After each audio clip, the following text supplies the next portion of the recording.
So hello everyone, I am Vinod Singh and welcome to the current exam. आज की class में हम 24 सितंबर का द हिंदू एडिटोरियल के इम्पॉर्टेंट वोकैब्स कवर करने वाले हैं। तो एपिसोड नंबर 89 में आप सभी का स्वागत है। एंड चलिए बढ़ाते हैं एक कदम वर्दी की ओर। अच्छा देखिए, अब क्लास में थोड़ा आपको अगर बैकग्राउंड म्यूजिक सुनाई दे, क्योंकि नवरात्रि का सीज़न है तो थोड़ा बहुत आपको मिल सकता है, तो उसको आप मैनेज कर लीजिएगा, ठीक है। चलिए, लास्ट क्लास का पहले हम रिवीजन कर लेते हैं, ठीक है। तो लास्ट क्लास में हमने किया था विदर। विदर मतलब क्या होता है सर? कमज़ोर पड़ना, शक्ति खोना, मतलब अपनी शक्ति को कम करना, मुरझाना या सूख जाना हो गया। एंटीपैथी क्या होता है? एंटीपैथी मतलब घृणा करना, वैर करना, वितृष्णा, ठीक है। लिबरल क्या होता है? उदार, प्रगतिशील या सहिष्णु। स्कार्सली मतलब क्या होगा? मुश्किल से, शायद ही या बमुश्किल मतलब बहुत मुश्किल से, ठीक है। रिफ्यूट क्या होता है? रिफ्यूट मतलब खंडन करना, झुठलाना या असत्य सिद्ध करना। ओके, चलिए तो आज की क्लास का पहला वर्ड देखते हैं। तो पहला वर्ड है डिक्राइंग। डिक्राइंग मतलब क्या होता है? मे बी आपको ये इस वर्ड से आप परिचित हो। तो डिक्राइंग का प्रयोग हम वर्ब की तरह करने वाले हैं। मतलब क्या होगा sir? Means publicly criticising something और expressing strong disapproval of it, ठीक है। मतलब बहुत ही ज़्यादा किसी चीज़ से असहमति व्यक्त करना, क्रिटिसाइज करना, ठीक है। It often implies openly condemning something as wrong, harmful और वर्थलेस, मतलब किसी चीज़ को गलत ठहराना, नुकसानदायक ठहराना, मतलब वर्थलेस मतलब बिना किसी काम का। तो किसी चीज़ की निंदा करना, कड़े शब्दों में आलोचना करना, विरोध करना, मतलब क्या हो गया? डिक्राइंग, ठीक है। एग्जाम्पल देख लीजिए, तो ही देखो ये किसी चीज़ का धरना दे रहा है, विरोध कर रहा है। एग्जाम्पल देखिए, तो the minister was decrying corruption in the system, मतलब मंत्री व्यवस्था में भ्रष्टाचार की निंदा कर रहे थे। Instead of decrying the artist people should appreciate his effort, मतलब कलाकार की निंदा करने के बजाय लोगों को उसका प्रयास की सराहना करनी चाहिए, ठीक है। सिनोनिम्स देखिए, तो कंडेमिंग मतलब निंदा करना, दोष लगाना। डिनाउंसिंग मतलब कड़ी आलोचना करना। ये सब वर्ड आप पढ़ चुके हो, सब रिवाइज कर रहे हो। क्रिटिसाइजिंग आलोचना करना। सेंसरिंग मतलब फटकारना, निंदा करना। आप करते हो ना, देखते हो मूवी को सेंसर किया गया, मतलब किसी चीज़, किसी सीन की निंदा की गई, उसको हटाया गया। विलीफाइंग मतलब बदनाम करना, ये भी देख चुके हो आप पहले। डिसअपरेजिंग मतलब छोटा दिखाना, अवहेलना करना। एंटोनियम्स देखिए, तो प्रेजिंग मतलब प्रशंसा करना, कमेंडिंग मतलब सराहना करना, अप्लाउडिंग मतलब तालियां बजा के सराहना करना, इंडोर्सिंग मतलब समर्थन करना, अप्रूविंग मतलब अनुमोदन करना। वर्ड नंबर 2 देखिए, पैंडर। पैंडर मतलब क्या होगा? पैंडर या पंडर भी आप पढ़ सकते हो। तो पैंडर मतलब इसका प्रयोग हम वर्ब की तरह करने वाले हैं। अब ये क्या होगा? टू ग्रेटिफाई और indulge in someone's weakness, bad habits और immoral desires often for selfish gain, मतलब किसी की बुरी इच्छाओं को बढ़ावा देना या किसी को खुश करना अपने खुद के फायदे के लिए। मान लो आप किसी से जलते हो, किसी अपने दोस्त से जलते हो, तो उसकी गंदे मतलब बुरी इच्छाओं को या गंदे कामों को बढ़ावा देना ताकि आप खुश हो सको और वो कहीं फंस जाए, फिर आप मजे लो उसके, है ना। तो वो पेंडर होता है, मतलब बुरी इच्छाओं को बढ़ावा देना। एग्जाम्पल देखिए, politicians should focus on real issues rather than pandering to public fears, मतलब राजनेताओं को जनता के डर को बढ़ावा देने के बजाय वास्तविक मुद्दों पर ध्यान देना चाहिए। The media is often accused of pandering to sensationalism, मतलब मीडिया पर अक्सर सनसनीखेज खबरों को बढ़ावा देने का आरोप लगता है। इंडियन मीडिया को देख लो भाई, क्या मतलब बचा के रखते हैं ये लोग। चलिए सिनोनिम्स देखिए, तो इंडल्ज मतलब मनमानी करने देना, ग्रेटिफाई संतुष्ट करना, अपीज मतलब खुश करना, शांत करना, कैटर टू मतलब सेवा करना, तुष्ट करना, एक्सप्लॉइट मतलब शोषण करना, ठीक है। एंटोनियम्स देखिए, तो अपोज मतलब विरोध करना, रजिस्ट मतलब प्रतिरोध करना, रिफ्यूज मना करना, रिजेक्ट मतलब अस्वीकार करना, डेनी मतलब इनकार करना, ठीक है। वर्ड नंबर 3 देखिए, इब्यूलियंट। इब्यूलियंट या एब्यूलियंट आप पढ़ सकते हो इसको। एब्यूलियंट का मतलब क्या होगा सर? इसका प्रयोग हम एग्जेक्टिव की तरह करने वाले हैं। मीनिंग देखिए, तो ebullient describes someone who is cheerful, full of energy, enthusiastic and bubbling with excitement, मतलब बहुत ज़्यादा उत्साह हो, जोशपूर्ण, जोशीला जिसे आप कह सकते हो, जोशीला व्यक्ति। Think of a person so happy and lively that there joy feels almost contagious, मतलब ऊर्जा से भरा हुआ, मतलब मगन हो गया है, बिल्कुल जोशीला आदमी जिसे आप कह सकते हो। एग्जाम्पल देखिए, the crowd was ebullient after their team won the championship, मतलब अपनी टीम की जीत के बाद भीड़ उत्साह से भर गई।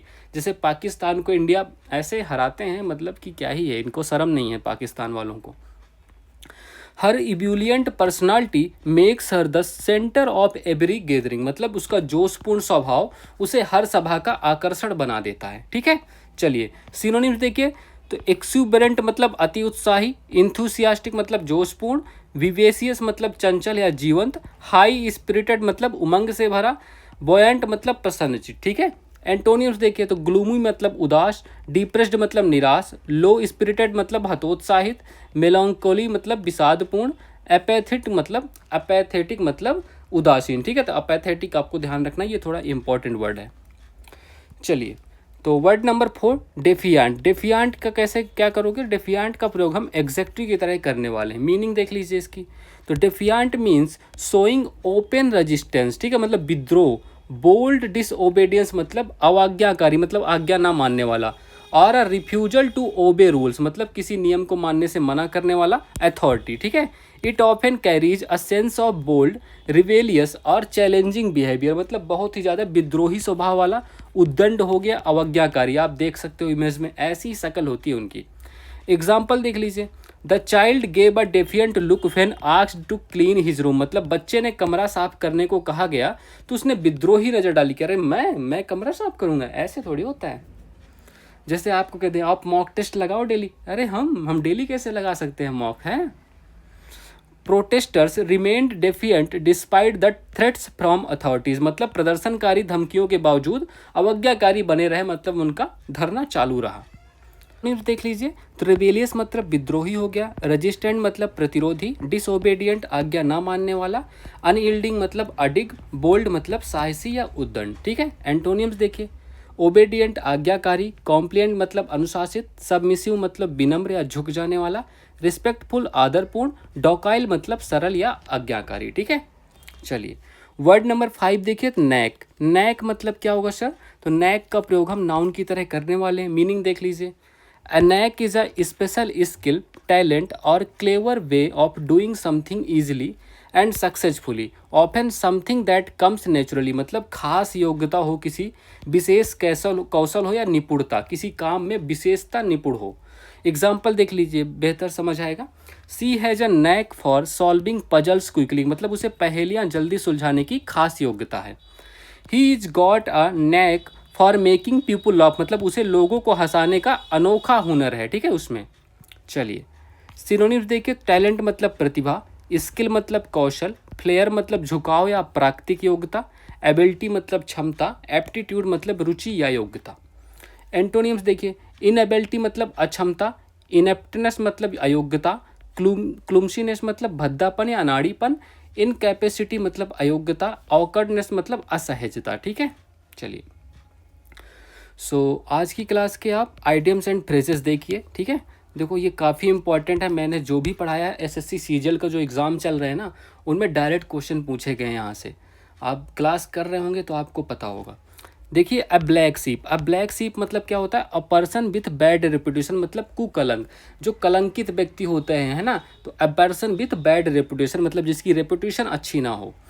टू ग्रीस द फॉर्म मतलब हथेली जो होती है ना, उस पर ग्रीस लगाना, मतलब टू ब्राइब, रिश्वत देना। ठीक है, किसी को रिश्वत देना मतलब to grease the form.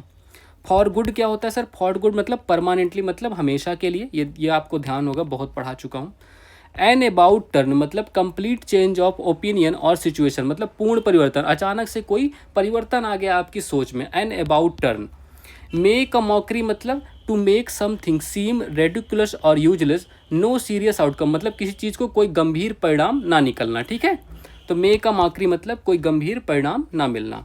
Eat like a horse मतलब घोड़े की तरह खाना सर, घोड़े की तरह खाना मतलब बहुत सारा खाना। ठीक है, तो ईट अ लॉट मतलब बहुत खाना। ठीक है, चलिए फिक्स्ड प्रीपोजिशन देखिए। मेड के बाद हमेशा ऑफ का प्रयोग कीजिएगा। मेड मतलब कंपोज्ड ऑफ, मतलब बना हुआ। The chair is made of would मतलब ये जो कुर्सी है लकड़ी की बनी हुई है।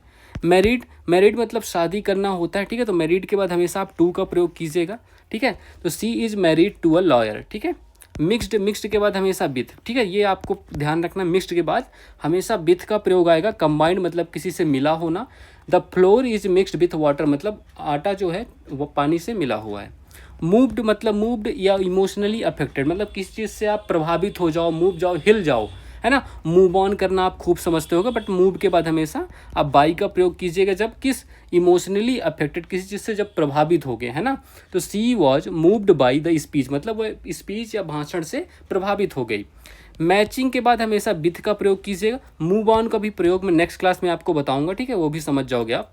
मैचिंग के बाद हमेशा विथ का प्रयोग। तो कोऑर्डिनेटिंग मतलब किसी चीज़ से किसी से मतलब समानता बनाना या किसी से मेल जोल करना, है ना। The curtains are matching with the furniture, मतलब कर्टेन जो पर्दे हैं फर्नीचर से मैच कर रहे हैं या तालमेल खा रहे हैं। चलिए तो वन वर्ड सब्स्टिट्यूशंस करते हैं। तो देखो पहला वन वर्ड सब्स्टिट्यूशन देखिए, तो पार्शियल और टोटल लॉस ऑफ मेमोरी, मतलब या देखो आंशिक रूप से या पूरी तरह से अगर यदि आपकी याददाश्त चली जाती है तो उसको क्या कहते हैं, विस्मरण कहते हैं उसको। इंग्लिश में अमनेशिया, बीमारी का नाम क्या है, अमनेशिया, ठीक है, ये ध्यान रखिएगा, बहुत इंपॉर्टेंट वर्ड है ये। चलिए, one appointed by two parties to settle disputes between them, मतलब दो पार्टियों ने किसी को अपॉइंट किया ताकि उनके बीच का जो डिस्प्यूट है, लड़ाई है, उसको सुलझाया जा सके, उसको क्या कहते हैं, मध्यस्थ। उसको इंग्लिश में आर्बिट्रेटर या मीडिएटर, ठीक है, मीडिएटर आप जानते होंगे, आर्बिट्रेटर भी आपको याद रखना है। Official agreement to a proposal, मतलब आप किसी चीज़ से किसी प्रपोजल के लिए कोई सहमति देना, मतलब किसी प्रस्ताव पर औपचारिक सहमति, उसको क्या कहते हैं, एसेंट। क्या तुम्हारी एसेंट है इस फैसले पर, मतलब एसेंट मतलब अपनी सहमति देना, प्रदान करना, ठीक है। One who physically travels in space, मतलब जो फिजिकली स्पेस पर जाता हो, मतलब इस अंतरिक्ष यात्री कहेंगे उसको, एस्ट्रोनॉट, है ना, ये तो आपको पता ही है। अभी कौन शुभांशु शुक्ला का नाम याद है ना अभी। One who believes that nothing can be said about God, मतलब ऐसा जो भरोसा करता है कि भगवान के बारे में कुछ भी नहीं कहा जा सकता, उसको कहते हैं अज्ञेयवादी, एग्नोस्टिक, ठीक है, एग्नोस्टिक, ये भी बहुत ही इंपॉर्टेंट है, ठीक है, OWS। तो ये आपको ध्यान रखने हैं सारे 5 के 5, ठीक है। चलिए कल की क्लास को होमवर्क देखिए। तो कल की क्लास को होमवर्क था identify the most appropriate antonym of the given word, ठीक है। एंटोनियम देखना था, टिमिड का एंटोनियम बताना था। टिमिड मतलब मैंने बताया था कल क्या होता है, डरपोक। टिमिड मतलब डरपोक होता है, तो डेयरिंग मतलब साहसी। Option number C correct answer है।